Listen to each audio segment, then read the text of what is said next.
Vale, vamos a continuar con el penúltimo tema de atención, el resumen del tema 7, atención y memoria. Memoria sensorial. Las relaciones entre percepción, memoria y atención se han ido investigando con experimentos que permiten analizar cómo se recupera la información almacenada cuando ésta se presenta muy brevemente. Además de la cantidad de información percibida y retenida, estos experimentos también nos permiten conocer la rapidez con la que dicha información decae de la memoria.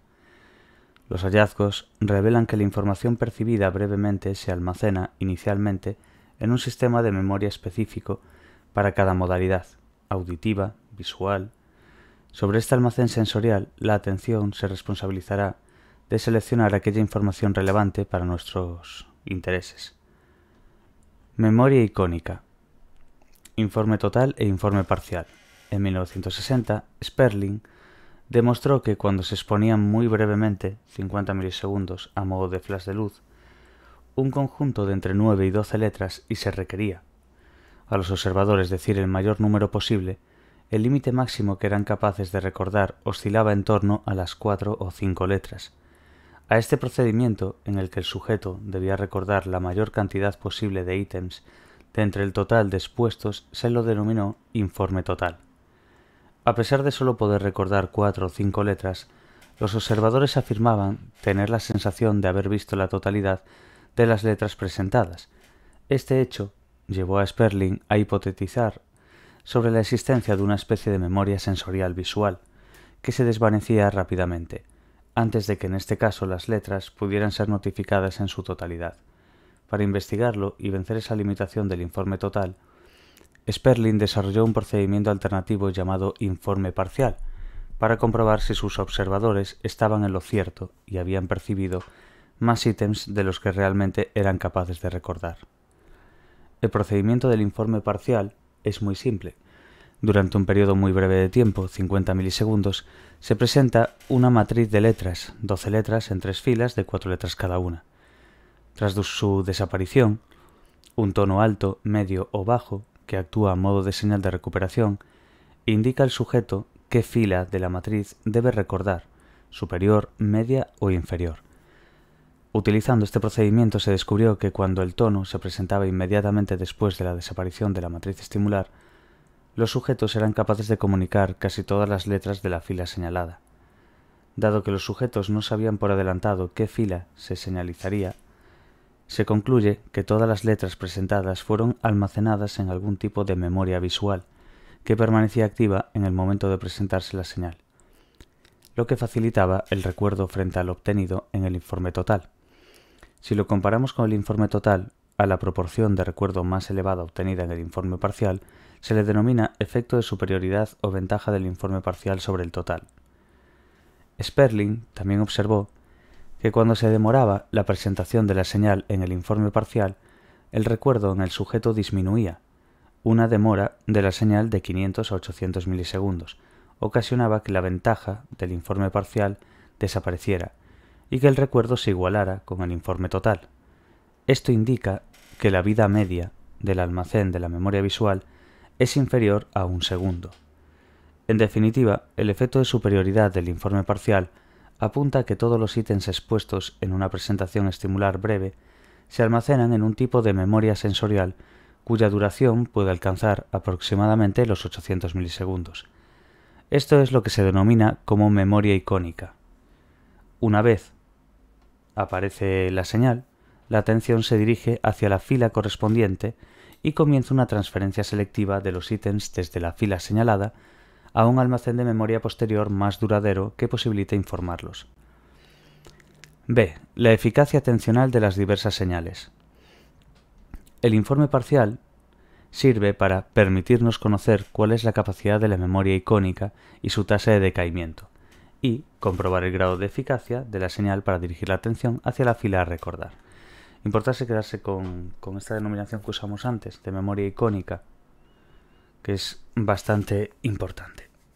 Vale, pues eso, que la eficacia atencional de las diversas señales y que el informe parcial sirve para esto, para permitirnos conocer cuál es la capacidad de la memoria icónica y su tasa de decaimiento y comprobar el grado de eficacia de la señal para dirigir la atención hacia la fila a recordar. Y también lo que leímos justo antes aquí, que decíamos, esto indica que la vida media del almacén de la memoria visual es inferior a 1 segundo. Es muy importante esto, ¿vale?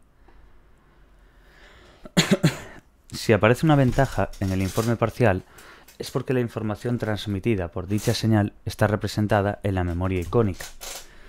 Naturaleza de las señales. Las señales que indican una posición, tono alto, medio o bajo, son eficaces para generar ventaja del informe parcial, porque la localización espacial es una propiedad que está representada en la memoria icónica. También se ha explorado la utilidad de otras señales para producir un efecto de superioridad del informe parcial. Por ejemplo, un tono alto indicaría que se deben reportar las letras rojas y un tono bajo las azules. Los hallazgos han demostrado que el color y el brillo son señales selectivas adecuadas para generar un efecto de superioridad del informe parcial. Los estudios que han explorado el uso de la categoría de los ítems como señal son contradictorios. Al exponer matrices de letras y números entremezclados y que dos tonos diferentes indiquen cuándo verbalizar las letras o los números, nos encontramos con que la selección por categoría solo parece ser efectiva si los sujetos saben por adelantado qué categoría debe ser reportada. Memoria ecoica. Numerosos estudios apuntan a que existen importantes semejanzas entre la memoria sensorial visual y la auditiva. El procedimiento del informe parcial de Sperling, 1960, se ha intentado replicar en la modalidad auditiva. Se ha diseñado el paradigma del hombre de los 4 oídos. Se presentan a los participantes 4 series de consonantes a una tasa de 2 segundos. Cada serie se emite desde un altavoz, delante, detrás, derecha e izquierda. En la condición de informe total, después de presentar las consonantes, los participantes tienen que intentar recordar el mayor número posible de ellas. En la condición de informe parcial, tras presentar las consonantes, una luz designa un altavoz concreto y el sujeto debe solo recordar las de esa posición. Aplicando este paradigma, se ha descubierto un efecto de superioridad del informe parcial sobre el total, aunque el efecto suele ser de menor magnitud que el utilizado en estímulos visuales. Esto posiblemente se debe a que la naturaleza de la señal, la localización espacial, no sea tan eficaz en la información auditiva como en la visual, debido a la baja resolución espacial que exhibe el sistema auditivo en sí. Es probable que otras propiedades acústicas, como la frecuencia, permitan dirigir más eficazmente la atención que las señales de posición espacial. Otros estudios se han centrado en analizar los efectos de demorar la presentación de la señal, manipulando el intervalo que transcurre entre la presentación del estímulo auditivo y la presentación de la señal.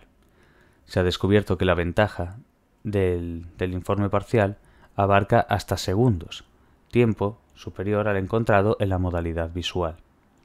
Conclusión. Hay mucha evidencia favorable a la existencia de sistemas de memoria sensorial, visual o auditiva, que representan y mantienen brevemente la información generada durante los momentos más tempranos del procesamiento. La memoria sensorial tiene gran capacidad y breve duración. Entonces quedémonos bien con esto, ¿vale? Con esta conclusión, que la memoria sensorial tiene una gran capacidad y una breve duración. Vale, memoria operativa. La memoria operativa se utiliza a menudo como sinónimo de memoria a corto plazo. Alude a un sistema de memoria que mantiene activa la información relevante para alcanzar unas metas inmediatas y planificar las actividades. Esta memoria va más allá del simple almacenamiento pasivo de la información. Entonces, la memoria operativa básicamente está utilizando casi siempre como sinónimo de memoria a corto plazo. Y lo que alude es a un sistema de memoria que mantiene activa la información relevante para alcanzar unas metas inmediatas y planificar las actividades. Esta memoria va más allá del simple almacenamiento pasivo de la información. Quedemos bien, ¿vale? Memoria operativa. Esta figura describe el modelo de memoria operativa propuesto por Baddeley en 1974, que contempla 3 componentes: bucle fonológico, muy importante, también preguntado en examen, manipula y almacena la información genética, agenda visoespacial, manipula y almacena la información visual.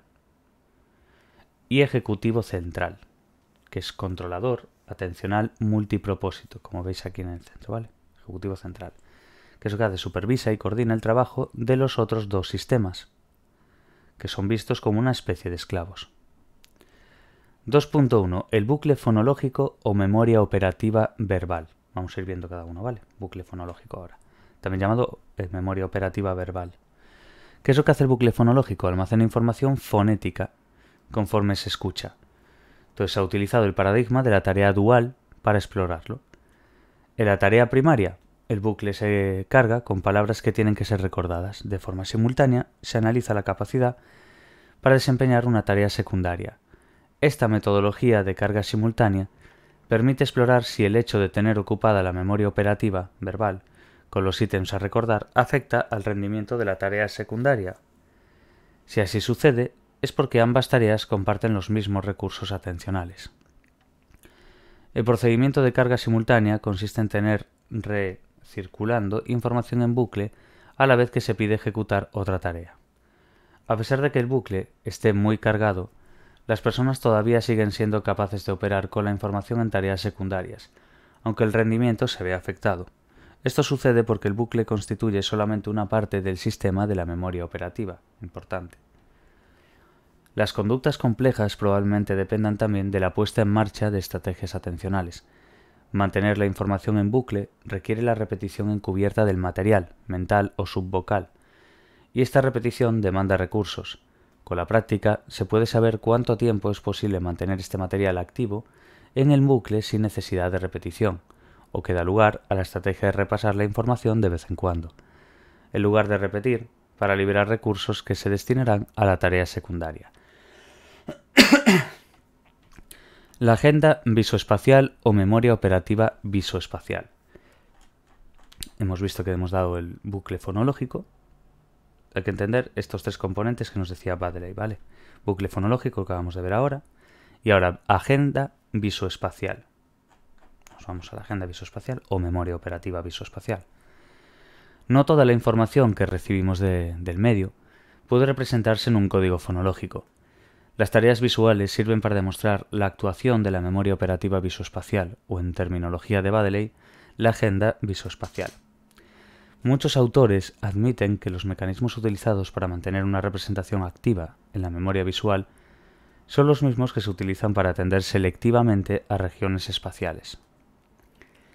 Existe una estrecha correspondencia entre la atención espacial y el procesamiento, de forma que dirigir la atención hacia una región del espacio facilita el procesamiento visual. Atender a una posición espacial también afecta a la memoria operativa visoespacial. Si se ha atendido a un estímulo en una posición y dicha posición se mantiene registrada en la agenda visoespacial, cualquier respuesta posterior ante un nuevo estímulo que aparezca en dicha posición será más rápida que si apareciera en otra posición que no fuera previamente atendida. Esta estrecha correspondencia entre memoria espacial y atención selectiva espacial se ratifica en las imágenes cerebrales y la actividad eléctrica cerebral. Con técnicas de neuroimagen se ha visto un alto solapamiento entre lo que son las áreas involucradas en la memoria operativa visoespacial y aquellas correspondientes a la atención selectiva espacial. En ERP, tanto atender localizaciones como recordarlas incrementa la magnitud de N1 y de P1. Y por último, el ejecutivo central. De la memoria operativa sería la parte de seleccionar y mantener las estrategias de actuación ante una tarea. Tenemos ejecutivo, en el apartado A, ejecutivo central y control cognitivo.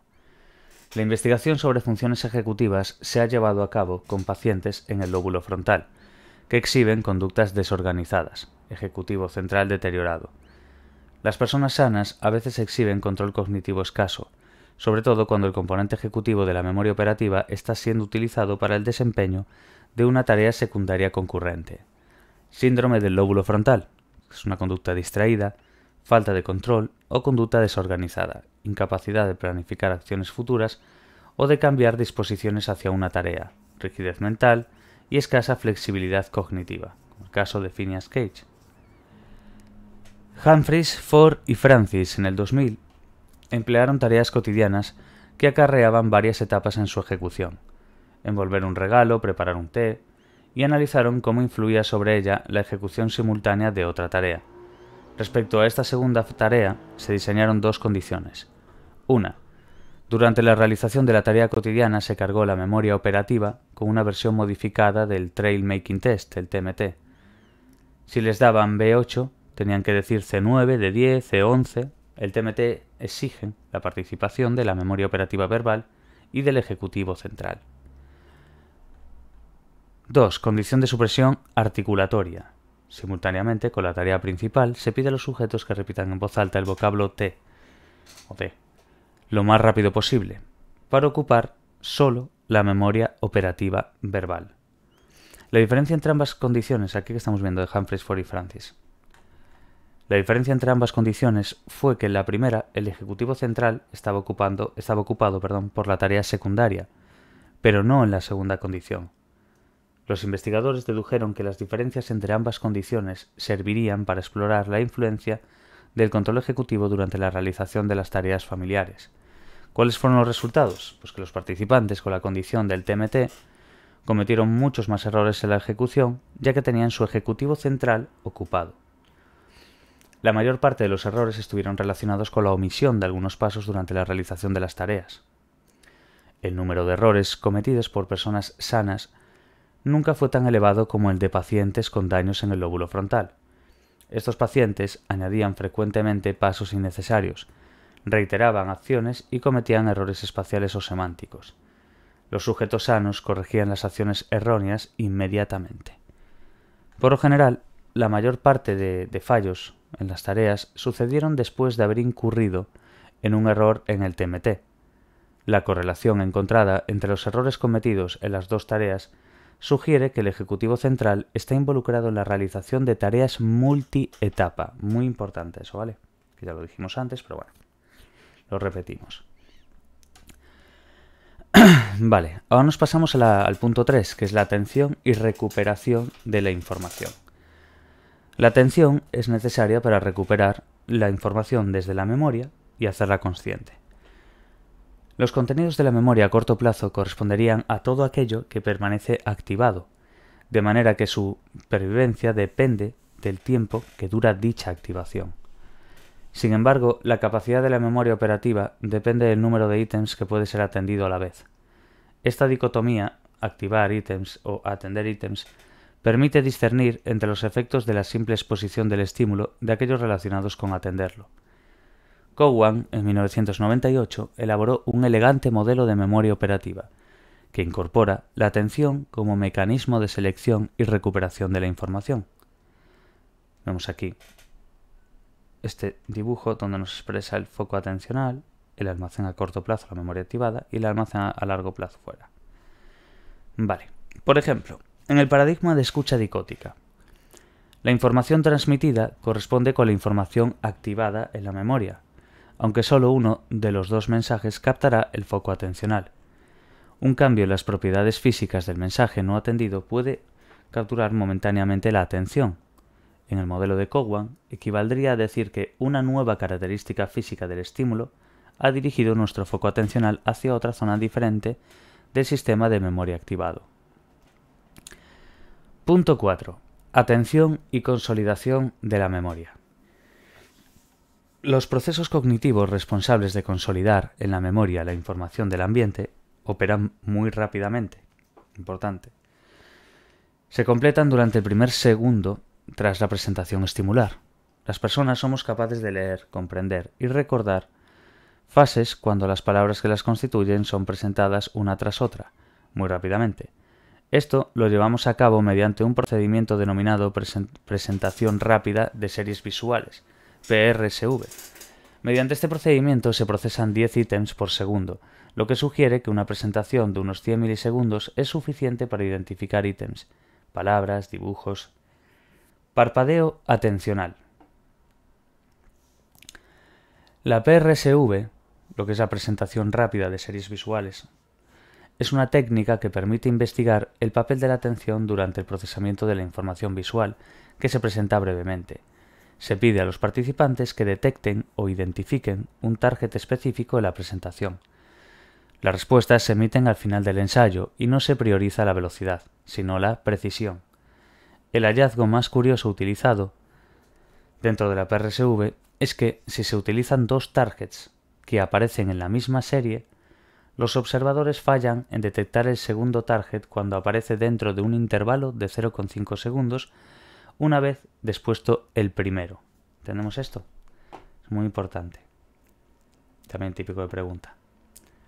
Entonces, el hallazgo más curioso utilizado la PRSV. Bueno, la presentación rápida de series visuales, ya simplemente os lo digo así para no estar todo el día diciendo lo mismo. Es que si se utilizan dos targets, vamos a suponer dos targets, aparecen en la misma serie. Y los observadores dicen que los observadores fallan en detectar el segundo target. ¿Por qué? En este segundo target. Más que nada cuando aparece dentro de un intervalo de medio segundo una vez que hayas expuesto el primero. Entonces, en estos experimentos se presentan dos targets, T1 y T2, ¿vale? Por ejemplo, la R que veis aquí y la X que veis aquí. Dispuestos entre distractores. Vemos que están unos distractores ahí. El intervalo temporal que se necesita para procesar los targets demora entre targets. Vamos, se describe mediante posiciones. Si consideramos que T1 corresponde a la posición 0, una posición más 1 para T2 equivaldría al ítem posterior. Una posición de más 2, dos posiciones y así sucesivamente. El resultado típico es el que los sujetos suelen tener un buen desempeño si deben detectar un único target, indicar si hay una X con independencia de su posición. Sin embargo, si se emplean dos targets, la detección de T2 se puede ver afectada. Detectar la X tras identificar la letra blanca. Fijándonos en la línea de puntos claros, podemos extraer que la detección de X en esta tarea es muy buena cuando la letra es la que debe identificarse. T1 y T2 son el mismo estímulo y la posición es 0. Es buena si se presenta tras T1, en la posición más 1. Empeora progresivamente las posiciones 2 y 3. Comienza a mejorar progresivamente hasta alcanzar en las posiciones más 7 y más 8 un nivel semejante a cuando X era el único target. Este deterioro transitorio no parece deberse a limitaciones perceptivas, sino que el procesamiento de T1 genera una especie de incapacidad transitoria de entre 200 y 500 milisegundos para atender a T2. Es lo que se denomina parpadeo atencional. Se hace una analogía de la visión. Procesar T1 inhabilita momentáneamente entre 200 y 500 milisegundos nuestra capacidad para atender a T2. El modelo de los dos estadios. El parpadeo atencional, PA, es un fenómeno robusto. Los modelos explicativos son consistentes con la selección tardía. Importante. Vamos a ver ahora el modelo de parpadeo atencional de Shum y Potter en el 95. Este modelo contempla la existencia de dos estadios diferentes. 1. Todos los ítems presentados en una secuencia PRSV son identificados y categorizados en una memoria temporal. Es un proceso rápido, no constreñido por limitaciones atencionales. Y el punto 2 es un procesamiento que consolida los ítems relevantes en un almacén ulterior, más estable. Actúa a modo de cuello de botella. Solo los ítems relevantes T1 y T2 son seleccionados para consolidarse en un trazo estable de memoria que permita su identificación. Si un ítem previo, primer target, se ha seleccionado y está siendo procesado en el segundo estadio, el acceso de un nuevo ítem segundo target debe esperar. En esta espera, la representación del segundo target es susceptible de decaer y ser sobrescrito por nueva información, lo que explicaría la presencia del PA, del parpadeo atencional. Y C. El beneficio de la posición más 1. Al buen rendimiento que se obtiene cuando el segundo target aparece en la posición más 1, se le denomina beneficio de la posición más 1. El proceso de selección del segundo estadio puede contemplarse como una puerta atencional que se abre rápidamente cuando detecta T1, pero necesita 150 a 200 milisegundos para cerrarse. Dado que esta puerta está abierta más tiempo que el de exposición al T1, el ítem que le sigue accede, se cuela, también en el segundo estadio. Si este ítem resulta ser el segundo target, ambos deben procesarse a la vez, y la memoria debe compartirse. En este caso, la detección de T2 no suele verse afectada. Sin embargo, si un distractor sigue a T1, T2 llega cuando la puerta se ha cerrado. Como la puerta debe permanecer cerrada hasta que T1 haya completado su segundo estadio, existe un empeoramiento progresivo de la detección de T2. La mejora progresiva de la detención de T2, conforme se aumentan las posiciones, indica que las probabilidades de acceder al segundo estadio se hacen mayores conforme transcurre el tiempo. D. Conclusiones. Vamos a ver una serie de puntos dentro de estas conclusiones. Informar sobre un ítem presentado en una serie de PRSV necesita, además de su identificación y selección, de una consolidación en la memoria, importante. El fenómeno del parpadeo atencional refleja la limitación que se produce cuando la información debe consolidarse en una presentación estable en la memoria operativa a partir de una representación inestable. Esta limitación pone de manifiesto la presencia de un cuello de botella. Ningún ítem nuevo puede consolidarse mientras lo esté haciendo un ítem previo. También se han examinado los componentes ERP del procesamiento de la información. N1 y P1 reflejan los procesos sensoriales. N400 refleja el análisis sistemático. Y P3 refleja operaciones de consolidación en la memoria operativa. En esta figura se representa el cambio de estos componentes ante la presentación del segundo target en la posición +1, antes del parpadeo atencional, en la posición +3 durante el parpadeo atencional y en la posición +7, finalizado el parpadeo atencional. Como se observa, solo el componente P3 se ve afectado por el periodo del parpadeo atencional, es decir, los análisis sensoriales y semánticos del segundo target proceden sin impedimento alguno durante el periodo de parpadeo atencional, pero las operaciones de consolidación en memoria operativa se ven afectadas. 4.2. Ceguera para el cambio. La ceguera para el cambio, o el fallo para detectar modificaciones del ambiente visual, es un fenómeno por el cual el observador no detecta una diferencia existente entre dos imágenes, ya que entre ambas se ha presentado un efecto visual alternativo o una máscara, que interrumpe el procesamiento de la primera imagen. Si no se interrumpe el procesamiento, el cambio entre ambas imágenes es aparente y emerge por la brusca transición entre una y otra, que actuaría como una señal sobresaliente, pop-up, y capturaría la atención del observador, facilitando la detección de ese cambio. Pero si se presenta un evento después de la primera imagen, el efecto de transición entre ambas escenas desaparece. El supuesto crítico de los estudios de ceguera para el cambio apunta que la detección del cambio solo será posible si el elemento cambiante estaba dentro del foco atencional en el momento de pasar desde una a otra imagen. Si la representación mental de la primera imagen no incorpora el elemento cambiante, por no haber sido este atendido, el cambio no se detectará. Esto es importante esto, ¿vale? Si el elemento cambiante estaba dentro del foco atencional en el momento de pasar desde una imagen a otra imagen, ¿vale? La técnica del parpadeo. La técnica habitual para estudiar la detección del cambio es la técnica del parpadeo, flicker, también preguntado. En ella se presentan sucesivamente dos versiones de una misma escena visual, que contiene una diferencia. Ambas escenas se presentan brevemente, en torno a unos 200 milisegundos cada una, y entre ellas se dispone de un campo blanco, una máscara. La secuencia de presentación de la imagen se repite reiteradamente, de ahí lo de parpadeo, hasta que los sujetos detecten el cambio y lo comuniquen. El descubrimiento más sorprendente utilizando el flicker es que las personas raramente detectan el cambio durante el primer ciclo de la presentación. A veces, de hecho, ha de transcurrir más de un minuto para que esto ocurra. La rapidez con la que se detecta depende de la ubicación del objeto que se ha alterado. Si forma parte del centro de interés de la escena, se detectará rápidamente, es decir, la detección del cambio es más fácil cuando el objeto alterado ha sido atendido.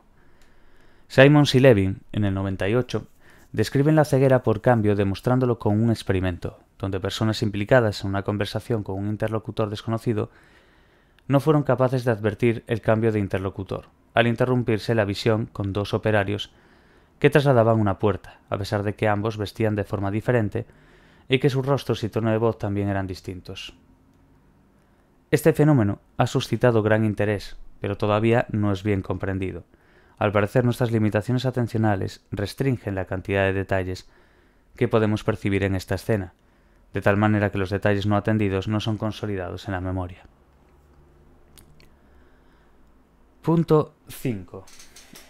Revisitando el modelo del cuello de botella.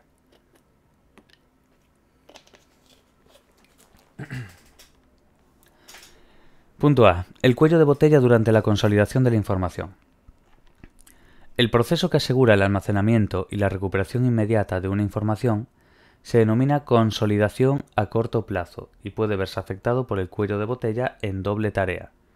Quedémonos bien con esto de consolidación a corto plazo. El proceso que asegura el almacenamiento y la recuperación inmediata de una información se denomina consolidación a corto plazo y puede verse afectado por el cuello de botella en doble tarea.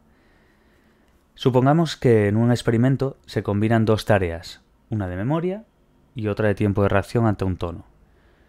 A los sujetos se les muestra al inicio del ensayo bien una o tres letras para recortar, o bien 1 o 3 dígitos, que no deben ser recordados. Tras una SOA variable, 350 a 1600 milisegundos, se emite un tono y los sujetos deben indicar si es alto o bajo.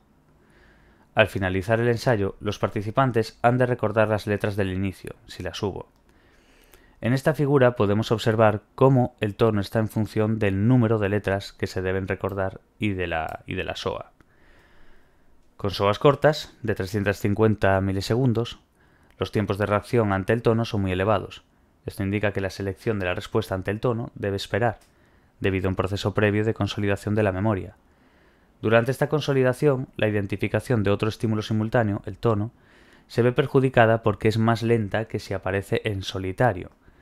Es decir, dos operaciones no pueden llevarse a cabo simultáneamente porque comparten el mismo cuello de botella.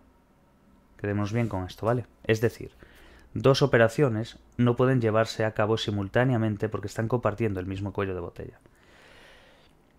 Si la operación de consolidación en memoria precisa utilizar la limitada capacidad de procesamiento del cuello de botella, la operación alternativa de identificación del tono tendrá que esperar, por lo que su respuesta se demorará. Punto B. El cuello de botella durante la recuperación de la información. Vimos que en el punto A decíamos el cuello de botella durante la consolidación de la información. Ahora es el cuello de botella durante la recuperación de la información. Recuperar la información desde la memoria también parece depender del cuello de botella. En un experimento de tarea dual, los participantes debían clasificar un tono como alto o bajo, con un pulsador, y recordar palabras. Se descubrió que las operaciones de recuerdo tuvieron que esperar hasta que la respuesta al tono se ejecutara. Es decir, las limitaciones del cuello de botella central se manifiestan cuando se precisa una operación de recuperación de la información desde la memoria. Importante esto. Las limitaciones del cuello de botella central se manifiestan cuando se precisa una operación de recuperación de la información desde la memoria. Debido al estrangulamiento generado por el cuello de botella, dos operaciones no pueden llevarse a cabo simultáneamente. Si una operación está seleccionando la respuesta ante el tono, la operación necesaria para recordar palabras deberá esperar. Aunque hay numerosa evidencia que sugiere la presencia de un cuello de botella, hay otros estudios que demuestran que puede ser sorteado y que algún tipo de recuperación de la información puede suceder en paralelo, antes de alcanzar el cuello de botella. Utilizando una doble tarea durante la fase de aprendizaje, los sujetos debían memorizar una lista de palabras. Posteriormente, realizaban dos tareas en las que debían indicar si los dos targets presentados en cada una de ellas, T1 y T2, pertenecían a la lista de palabras memorizadas o no. Las respuestas de T1 fueron más rápidas si ambos targets pertenecían a la lista que si no lo hacían, pero cuando uno no formaba parte y el otro no. Este efecto de congruencia entre targets, importante también, apareció cuando ambos fueron presentados con SOA inferiores a 250 milisegundos. Esto indica la existencia de algún tipo de comunicación cruzada entre ambos targets y no parece ser consistente con la actuación del cuello de botella. Todo esto está sugiriendo que los sujetos comenzaron a escrutar la memoria del T2 antes que finalizara el escrutado del T1, lo que indicaría que algunos aspectos de la recuperación de la información desde la memoria pueden ocurrir en paralelo. Vale. Punto 6. Aprendizaje implícito.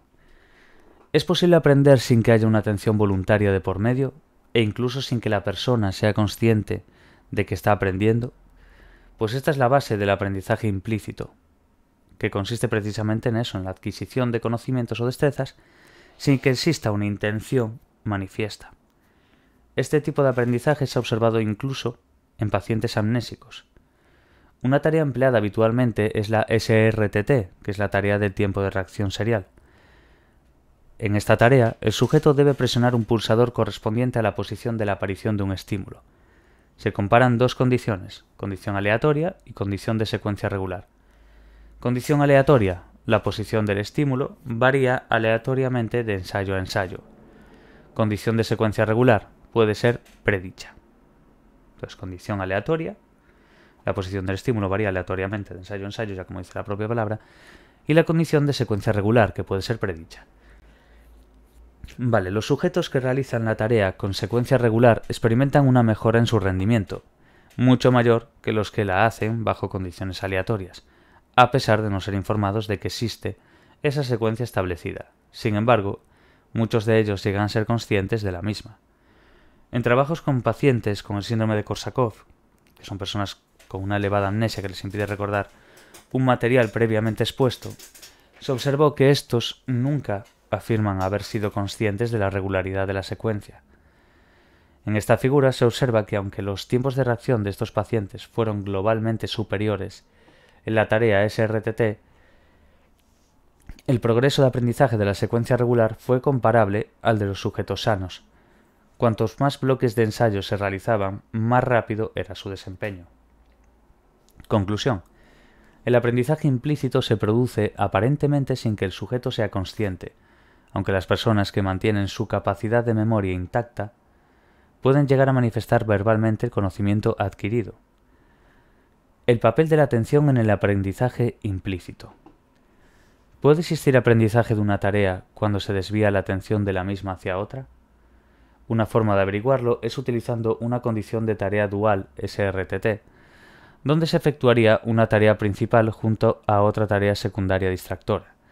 Las secuencias utilizadas en la tarea principal SRTT podrían ser asociaciones regulares únicas, C siempre igual a A, asociaciones predictivas complejas, A puede ser seguida por C, cuando es predecida por B, y D cuando es precedida por C, ambas asociaciones regulares únicas o predictivas complejas. Los hallazgos mostraron que las asociaciones predictivas complejas nunca fueron aprendidas bajo condiciones de doble tarea, pero sí las asociaciones regulares. El aprendizaje de las secuencias dependen de dos procesos, proceso asociativo autonómico y proceso de alto nivel. Proceso asociativo autonómico no precisa atención y se limita a establecer vínculos entre ítems adyacentes. Y proceso de alto nivel requiere atención porque elabora códigos jerárquicos basados en el agrupamiento de elementos de la secuencia. Por tanto, en condiciones de doble tarea, si la tarea distractora secundaria captura los recursos atencionales, el proceso asociativo automático garantizará el aprendizaje implícito de las secuencias regulares, pero el proceso de alto nivel no podrá aprender las secuencias complejas. Conclusión. Es posible aprender de forma implícita regularidades en una serie, debido al resultado de procesos asociativos autonómicos que actúan al margen de la atención. Aprendizajes más complejos que afectan a facetas episódicas e individuales del individuo o a relaciones predictivas requieren atención. Punto 7. Atención, destreza y memoria.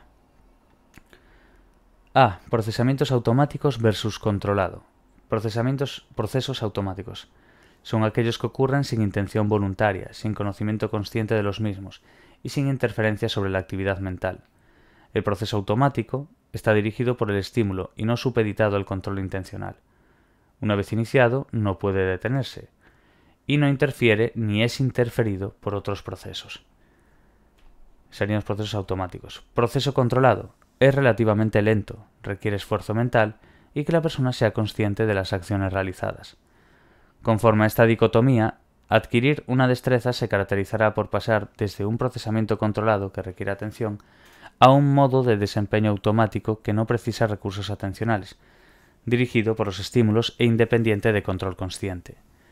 Para explorar los modos de procesamiento controlado y automático, se ha utilizado frecuentemente el denominado paradigma de búsqueda en memoria. En este paradigma, los sujetos deben indicar si uno o más targets expuestos previamente, memory set o conjunto de memoria, aparecen en una presentación visual posterior, el marco. Esta figura que tenemos aquí es la disposición de Snyder y Shiffrin en 1977. Como vemos, existen dos condiciones: correspondencia consistente, memory set es igual a números, distractores igual a letras, y correspondencia variada, todo letras, como vemos aquí. Resultados: en las situaciones de correspondencia consistente, al sujeto nunca le afectó ni el tamaño del memory set a recordar, ni el número de distractores del marco, lo que estaba sugiriendo que realizaba la tarea automáticamente.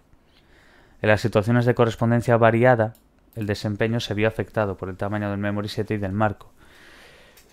Entonces el sujeto estaba obligado a aplicar un modo de procesamiento controlado, pues en todos los ensayos debía esforzarse para discernir entre lo que sería el target y el distractor, y los distractores, ya que pertenecían a la misma categoría, que eran letras. Punto B. La teoría de los ejemplos. Vimos aquí los procesamientos automáticos versus los controlados, y ahora nos pasamos a la teoría de los ejemplos. Otros investigadores explican la adquisición de destrezas de una manera diferente. Tenemos, por ejemplo, a Logan en el 98 con la teoría de la automaticidad basada en ejemplos. Esta teoría propone que un ejemplo es un episodio en el que la atención se dirige a una información relevante y esa información se codifica en la memoria. La práctica reiterada consigue que el desempeño sea cada vez más rápido y preciso por el número de ejemplos recopilados, lo que permitiría recuperar fácilmente la información relevante almacenada. La automaticidad es debida a la acumulación progresiva de ejemplos que facilitan la recuperación de la información. Ejemplo, un niño puede aprender a sumar 4 más 5 con los dedos de la mano. Tras reiteradas presentaciones de la suma y el correspondiente cálculo de la respuesta correcta, llegará un momento en el que no necesitará contar, pues recuperará automáticamente la solución. En esta figura se observa cómo el rendimiento mejora en función del número de ensayos de práctica, porque el tiempo medio para recuperar la información disminuye. El concepto de automaticidad de Logan es muy distinto al de Shiffrin y Snyder. Para Logan, el procesamiento es automático, cuando la tarea se ejecuta mediante la recuperación de ejemplos almacenados. Contrariamente a Shiffrin y Snyder, para Logan, la atención sigue siendo necesaria en un comportamiento automático, ya que es la responsable de seleccionar los indicios o las claves relevantes para recuperar ágilmente la información. Considerar el procesamiento controlado y el automático como cualitativamente diferentes ha recibido unas críticas. En el ambiente de la búsqueda visual, muchos investigadores prefieren hablar de eficiencia de la búsqueda en lugar de suponer que algunos targets pueden ser localizados automáticamente. Y otros autores describen la automaticidad como un fenómeno que surge cuando convergen una serie de condiciones, tales como un input estimular y una destreza que determina la ejecución de una acción adecuada. En este caso, el desempeño de una conducta sería automático, cuando toda la información para ejecutar la tarea está presente en el ambiente o en la memoria a largo plazo. Esta perspectiva es semejante a la de Logan, porque entiende que la automaticidad tiene su fundamento en la selección de claves o indicios de recuperación, que permiten acceder rápidamente a la información. En definitiva, estas propuestas coinciden en el importante papel de la atención en tareas con alto nivel de pericia, que supuestamente se han automatizado. Vale, pues hasta aquí el tema 7 de atención y memoria. Ya solo nos queda uno, que subiré mañana por la mañana, ya que el examen es por la tarde. Y espero que os esté ayudando un poquillo dentro de lo que cabe estos resúmenes. Y nada, mucha suerte a todos y ánimo. Chao, chao.